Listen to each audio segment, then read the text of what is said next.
Komnas Hak Asasi Manusia melakukan pemeriksaan sejumlah barang bukti dalam bentrok polisi dengan Laskar FPI. Dalam hal tersebut, penyidik Bareskrim yang memeriksa barang bukti juga turut dimintai keterangan. Pemeriksaan tersebut berlangsung selama 6 jam di kantor Komnas HAM Menteng, Jakarta Pusat pada Rabu 23 Desember 2020. Dikutip dari Kompas.com, Komisioner Komnas HAM BK Ulung Hapsara mengatakan pemeriksaan dimulai pukul 10.30 hingga 16.30 waktu Indonesia Barat. Penyidik Bareskrim yang hadir sekitar 30 orang dipimpin oleh Direktur Tindak Pidana Umum Bareskrim Polri, Brigjen Andi Rian Jayadi. BK menuturkan dalam pemeriksaan itu, penyidik Bareskrim datang membawa sejumlah barang bukti terkait peristiwa bentrok polisi dan Laskar FPI, antara lain senjata tajam, senjata api, dan handphone. Selesai pemeriksaan, seluruh barang bukti itu dibawa lagi oleh Bareskrim, namun Komnas HAM bisa memintanya lagi apabila dibutuhkan. Total terdapat 6 pucuk senjata api yang diperlihatkan penyidik Bareskrim Polri ke tim penyelidik Komnas HAM. BK menyebut ada perbedaan antara 4 senjata milik polisi dan 2 senjata yang diklaim milik Laskar FPI. 4 senjata milik polisi adalah senjata pabrikan, sementara milik FPI adalah non-pabrikan. Karena demikian, Komnas HAM belum mengambil kesimpulan apakah 2 senjata itu milik Laskar FPI atau bukan. BK menyebut pihaknya akan meminta keterangan ahli untuk meneliti lebih jauh terkait senjata api tersebut. Sementara untuk senjata tajam, terdapat 4 yang ditunjukkan penyidik Bareskrim ke Komnas HAM. Keempat senjata itu berjenis pedang, celurit, hingga tongkat yang ujungnya runcing. Keempatnya diklaim polisi sebagai milik Laskar FPI. Kemudian ada 7 handphone milik 6 Laskar FPI yang ditunjukkan penyidik Bareskrim. Komnas HAM juga sudah mengakses isi di ke-7 handphone tersebut. Dari pemeriksaan handphone, Komnas HAM menemukan rekaman suara saat anggota Laskar FPI saling berkoordinasi sebelum peristiwa bentrok terjadi. Rekaman tersebut mirip dengan yang sebelumnya sudah beredar di publik. BK menjelaskan, dari rekaman suara itu, maka timeline terkait peristiwa bentrokan menjadi lebih jelas. Karena demikian, pihaknya belum bisa menyimpulkan siapa yang menyerang terlebih dahulu hanya berdasarkan voice note tersebut. Langkah selanjutnya, BK mengatakan Komnas HAM akan segera memanggil polisi yang bertugas saat insiden bentrok yang menewaskan 6 Laskar FPI.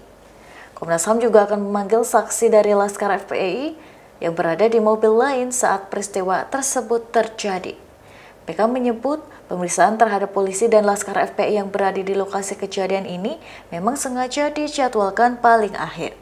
Maka perkembangannya sampai dengan hari ini kita sudah memeriksa 78 orang saksi dan 7 orang ahli. Kemudian 37 orang saksi tersebut dari kilometer 50, 22 saksi lain yang ada di sekitar.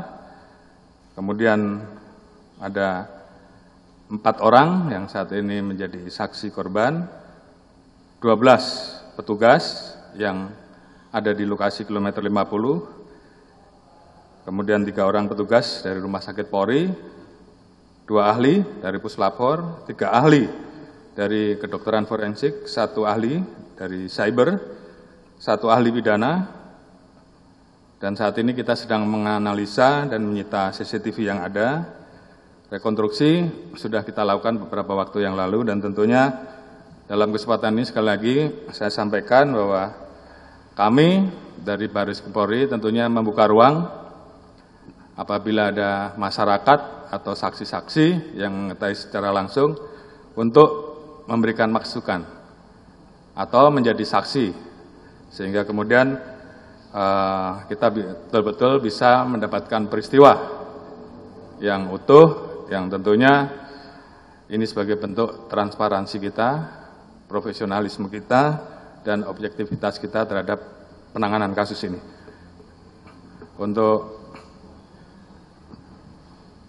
Komnas HAM saat ini menerima laporan terkait dengan 6 orang yang meninggal, dan tentunya kami menunggu langkah-langkah yang dilakukan oleh Komnas HAM seperti yang pernah kami sampaikan bahwa kami menghargai dan tentunya kami siap untuk memberikan informasi, memberikan data-data apabila Komnas HAM memerlukan keterangan-keterangan, memerlukan data-data, memerlukan informasi-informasi yang diperlukan dalam rangka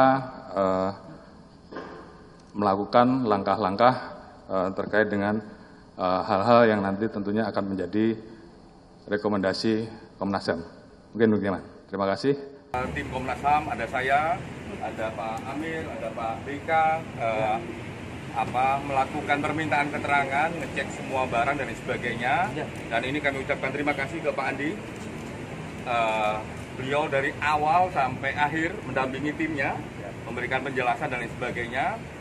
Dan apa yang kami lakukan di sana adalah ngecek semua barang bukti, HP dan senpi dan sajam. Jadi HP, senpi, sajam kami lihat detail, bahkan dengan berbagai cara tanpa menghilangkan bentuk dan lain sebagainya soal barang bukti, itu kami bisa melihatnya dengan sangat-sangat detail.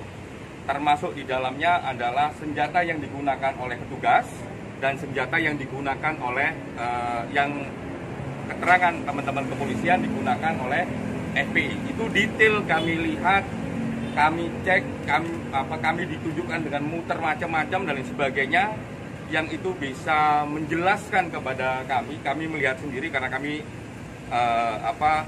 meminta ke teman-teman kepolisian ini bagaimana posisinya, ini bagaimana posisinya dan sebagainya, detail sekali, dan itu semoga menjadikan peristiwa ini juga terang. Yang berikutnya kami juga ngecek voice note yang ada di kalau di publik ada voice note yang beredar, kami cek lebih detail, lebih banyak, lebih komprehensif, dan itu dibuka semua oleh teman-teman kepolisian. Yang ini menurut kami bisa menjadikan informasi yang ada menjadi informasi yang kontribusinya sangat besar untuk membuka terangnya peristiwa dari titik nol sampai titik akhir yang terekam dalam voice note, yang itu nanti oleh Komnas HAM diolah dengan berbagai data yang sebelumnya juga kami peroleh. Sebagaimana tadi sebagian besar sudah disampaikan oleh Pak Khairul Anam, Ketua Tim, juga disaksikan oleh Pak BK dan Pak Amiruddin dan beberapa staf dari Komnas HAM, bahwa hari ini dari pagi sampai dengan jam kurang lebih 16.30 sore kita menyampaikan, membuka, memaparkan barang bukti, ya, barang bukti yang sudah disita oleh penyidik. Di antara barang bukti itu tadi juga sudah disampaikan ada senjata api, baik senjata api petugas maupun senjata api laskar, termasuk juga barang bukti senjata tajam, kemudian juga beberapa barang bukti petunjuk dari forensik, termasuk dengan voice note yang sebelumnya sudah beredar ke publik juga ya, tapi itu kita lebih detail.